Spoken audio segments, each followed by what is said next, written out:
बहुत ही vast syllabus होता है, हर चीज आपको सर्च करनी पड़ती है, नोट्स सर्च करने पड़ते हैं, किताबें सर्च करनी पड़ती है। यार एक काम अगर बीच में आ जाता तो बहुत दिक्कत होती है। Hey guys, welcome back in my new vlog. Hey guys, welcome back in my study vlog. तो भाई आज से स्टार्ट करने वाले अपना स्टडी रूटीन, स्टडी व्लॉग और उसके साथ साथ अपनी स्टडी प्रिपरेशन।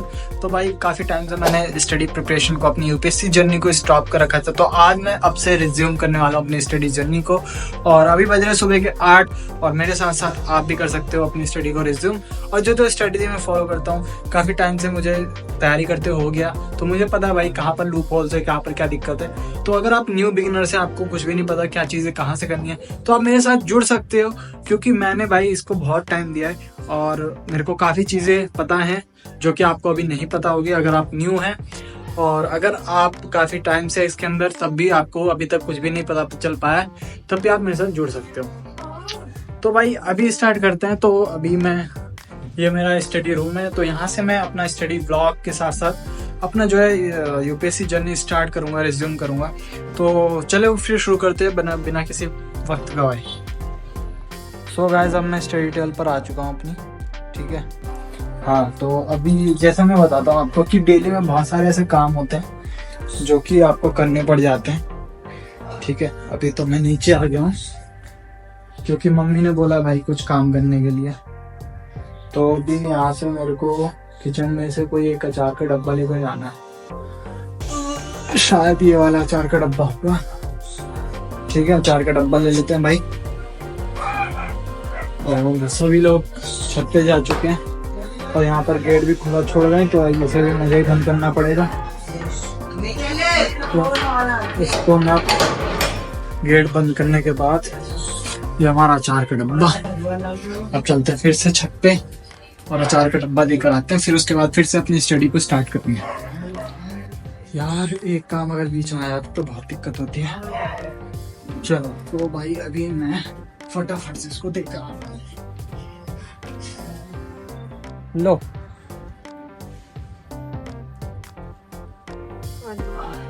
तो यहाँ पर ये तो वो तो रहा अचार का डब्बा यहाँ रखा हुआ था, मेरे को बगैर फालतू का यार अचार का डब्बा लाना पड़ गया। मैं पहले ही लेकर आ चुका था। और यहाँ पर चिप्स बन रही है ये। अब चलते हैं फिर दोबारा से नीचे। तो गैस बगैर फालतू का यार ऊपर नीचे करना पड़ जाता है, बहुत दिक्कत होती है कि एक बार फ्लो बनाओ फिर टूट जाता है फ्लो यार। तो भाई back to study. So finally अब मैं यहाँ पर पूरी ये स्टडी टेबल यहाँ पर मैं बैठ चुका हूँ, ठीक है। तो अभी क्या है, अब स्ट्रेटेजी के बारे में बात करते हैं कि मान लो फर्स्ट डे है, फर्स्ट डे से क्या स्टार्ट करना चाहिए, ठीक है। तो उसके बारे में बात कर लेते हैं। तो मान लो मैं एज अ बिगिनर हूँ, मुझे कुछ भी नहीं पता कि मुझे अब क्या करना है। तो आज फर्स्ट डे से मैं अपनी यूपीएससी की तैयारी कैसे स्टार्ट करूँ, तो उस चीज़ के बारे में बात करते हैं। तो जो आज से 2 से 5 साल के जो टॉपर्स हैं, उनका सिंपल सा ये रूल है कि पहले ऑप्शनल करो फिर मेंस करो, फिर उसके बाद जो है प्रीलिम्स करो, मतलब उल्टी चीज़ें फॉलो करो। तो जो इस चीज़ में जो मुझे प्रॉब्लम फेस करने को मिली वो मैं बताऊंगा आपको कि ये स्ट्रेटजी बिल्कुल फॉलो मत करना, क्यों नहीं करना वही बताऊंगा, सब कुछ बताता हूँ। तो देखो होता क्या है कि मान लो हम ऑप्शनल फिर मेंस फिर प्रीलिम्स फॉलो करते हैं। मैं एज अ बिगनर हूँ, मेरे को कोई भी बताने वाला नहीं है। कोचिंग भी ले ली तो कोचिंग में भी इतना कुछ नहीं पता चलेगा। मैंने भी कोचिंग ली थी वाजीराम एंड रवि से, ठीक है। सब कुछ बताता हूँ। होता क्या है, मान लो कि हमने मेन से ऑप्शन से स्टार्ट किया, ठीक है, फिर मेन से स्टार्ट किया, ऑप्शन खत्म किया, मेंस खत्म किया। लेकिन उनमें क्या होता है कि ब्लाइंडली आप कोई भी चीज फॉलो नहीं कर सकते। आप स्ट्रैटेजी ढूंढते हो कि पर्टिकुलर बुक को कैसे पढ़ें, पर्टिकुलर नोट्स कैसे बनाएं, how to make notes, how to study, सब चीजें सर्च करते हो, सब चीजें एवरीथिंग। बहुत ही वास्ट सिलेबस होता है, हर चीज आपको सर्च करनी पड़ती है, नोट्स सर्च करने पड़ते हैं, किताबें सर्च करनी पड़ती है, सब चीजें। इतने आसान चीजें नहीं होती, लिखनी पड़ती है चीजों को, कितना लिखना है, कब लिखना है, कहाँ लिखना है, कैसे लिखना है, सब कुछ सर्च करना पड़ता है। तो मान लो आपने ऑप्शनल और मेंस की प्रिपरेशन करी पहले और आपके पास टाइम था 1 ईयर का। 1 ईयर के बाद आपको 1 ईयर में आपने एग्जाम निकालना था, ऐसा कुछ आपने स्ट्रेटेजी बनाई थी। अब मान लो ऑप्शनल स्टार्ट किया आपने, ऑप्शनल के अंदर 2 पेपर होते हैं, 4 पार्ट होते हैं, 2 पेपर होते हैं, 4 पार्ट होते हैं। मेंस के अंदर 4 जीएस होते हैं, फिर लैंग्वेज और वगैरह वगैरह चीजें आती हैं। ठीक है, तो अभी क्या है, अगर आप ऑप्शनल करते हो तो उसमें जब आप उलझ जाते हो, उस चीजों को सॉल्व करते हो, ठीक है, वो कुछ भी हो सकता है कि स्ट्रैटेजी क्या हो सकती है, नोट्स कैसे बनाए जा सकते हैं, या कुछ भी, कोई भी चीजें होती हैं, तो उस चीज पर आप फोकस करते हो, उसको सॉल्व करते हो, कुछ अपना टाइम पास करते हो, कुछ टाइम कहीं और वेस्ट करते हो। बहुत सारी चीजें, रोबोट तो हो नहीं, कुछ ना कुछ तो दिक्कत आएगी। डेली के कुछ काम है, कुछ काम बता दिए, वो सब चीजें हैंडल करते हो। फिर उसके बाद ऑप्शन खत्म करते हो जैसे तैसे, उसके आंसर राइटिंग, करंट अफेयर्स वगैरह वगैरह चीज़ें हैं। फिर उसके बाद मेंस करते हो, मेंस में आपको जो है अपने नोट्स तैयार करने होते हैं, ऑप्शनल के नोट्स तैयार करने होते हैं, ऑप्शनल के रिडल को सॉल्व करना पड़ता है कि कौन सा टॉपिक ज़्यादा पूछ रहा है, कम पूछ रहा है, पीवाईक्यूज क्या है, बहुत सारी चीज़ें हैं, उन सब चीज़ों को सर्च करते हो। तो होता क्या है कि जब इन दोनों ऑप्शन और मेंस को आप सॉल्व करते हो पूरा, तब तक आपके पास टाइम खत्म हो जाता है। ठीक है, तब तक जब तक आपका प्रीलिम्स आने वाला होता है तब तक ही टाइम बचता है, और प्रीलिम्स के आपके पास बिल्कुल भी टाइम नहीं बचता प्रीलिम्स के लिए। प्रीलिम्स के लिए लोग बोलते हैं ज्यादा से ज्यादा 3-4 महीने में प्रीलिम्स कवर हो जाता है, लेकिन मुझे नहीं लगता प्रीलिम्स उतने में कवर होगा। एक न्यू बिगनर के लिए, उसे कुछ भी नहीं पता भाई कि सिलेबस क्या है। ठीक है, सिलेबस पता कर लेता है तो सिलेबस ऐसे होता है कि आपको और कहीं मिलेगा भी नहीं। अगर मिल भी जाता है तो पढ़ने की स्ट्रैटेजी, लिखने की स्ट्रैटेजी, नोट्स बनाने की स्ट्रैटेजी, टेस्ट सीरीज की strategy, current affair, the Hindu magazine, बहुत सारी चीजें जिसमें वो उलझ कर रह जाता है। सी सेट के लिए कौन सी वो क्या चीजें, उसके लिए कोचिंग नहीं लेनी, लेनी है, क्या करना है, बहुत सारी चीजें जो पर्टिकुलर वो सर्च करता है, दिमाग थक जाता है, दिमाग थकने के बाद वो खुद रेस्ट करता है। बहुत सारी ऐसी चीजें होती है जो वो फॉलो करता है, और सबको ये चीजें हलवा लगती हैं।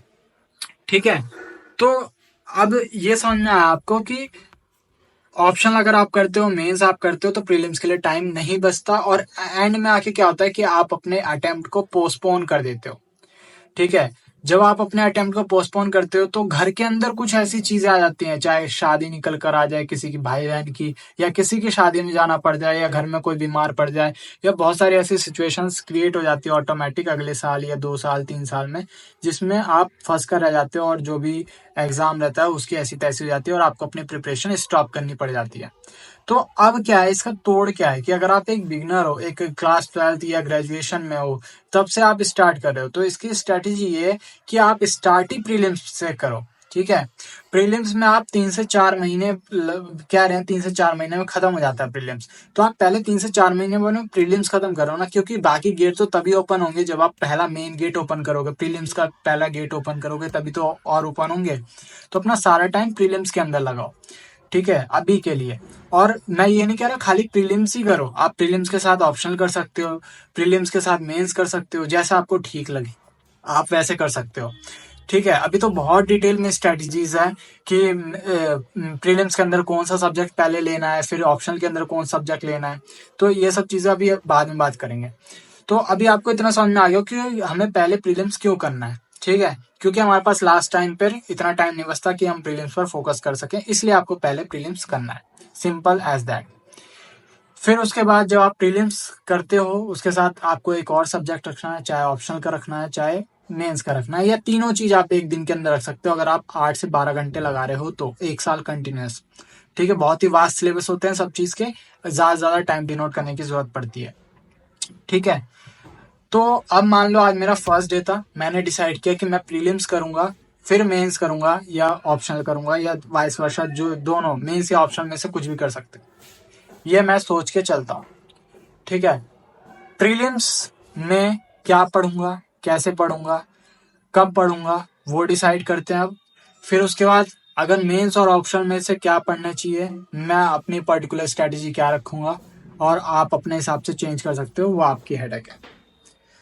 फिर उसके बाद अब मान लो मैंने जो है प्रीलिम्स चूज किया, प्रीलिम्स में सबसे ज्यादा वेटेज किसका है, प्रीलिम्स में सबसे ज्यादा weightage economy, environment, geography, polity, इन सब का सबसे ज्यादा वेटेज आता है। ठीक है, तो अब इन सब्जेक्ट्स में से भी सबसे ज्यादा वेटेज किसका है, इकोनॉमी का है, एनवायरनमेंट का है, पॉलिटी का है, इन सब का वेटेज आता है। ठीक है, अब मान लो मैंने इसमें से कोई एक सब्जेक्ट चूज कर लिया। अब मैं इसमें से कौन सब्जेक्ट चूज करूं? सबसे इजी सब्जेक्ट है वो है पॉलिटी, ठीक है, और सबसे हैवी सब्जेक्ट है वो है पॉलिटी। बाकी सब चीजों में आपको लगते हैं 10 से 15 दिन ज्यादा से ज्यादा। इकोनॉमी में 10 से 15 दिन लगता है प्रीलिम्स के लिए, और बाकी सब्जेक्ट जो हैं ज्योग्राफी हो गई, इकोनॉमी हो गई, एनवायरनमेंट हो गया, साइंस एंड टेक हो गया, ठीक है, साइंस एंड टेक का भी सबसे ज्यादा वेटेज रहता है, ये सब चीजें हो गई। तो इन सब में ज्यादा टाइम नहीं लगता, ज्यादा ज्यादा 10 से 20 दिन लगते हैं। लेकिन पॉलिटी इकलौती आपकी 1 महीने से ज्यादा लग जाते हैं अगर आप पहली बार एम लक्ष्मीकांत पढ़ रहे हो तो। वरना अगर पॉलिटी आप पढ़ने पे आते हो, एकदम अच्छे से समझने पे आ जाते हो, आप सिलेबस को अच्छे समझ लेते हो, PYQ को अच्छे से समझ लेते हो, तो मात्र आपको लगता है सिर्फ और सिर्फ 1 हफ्ता, 3 दिन, 2 दिन, 1 दिन, 1 घंटा, इतने में आपकी पॉलिटी खत्म हो जाती है। 300 350 पन्नों की किताब आपकी यूं ही चुटकियों में खत्म हो जाती है। तो उन सब के बारे में बात करेंगे, कैसे करनी है, क्या करना है, कहाँ से करना है, कैसे करना है, सब कुछ, ठीक है। तो अभी बात करते हैं भाई प्रीलिम्स का क्या है।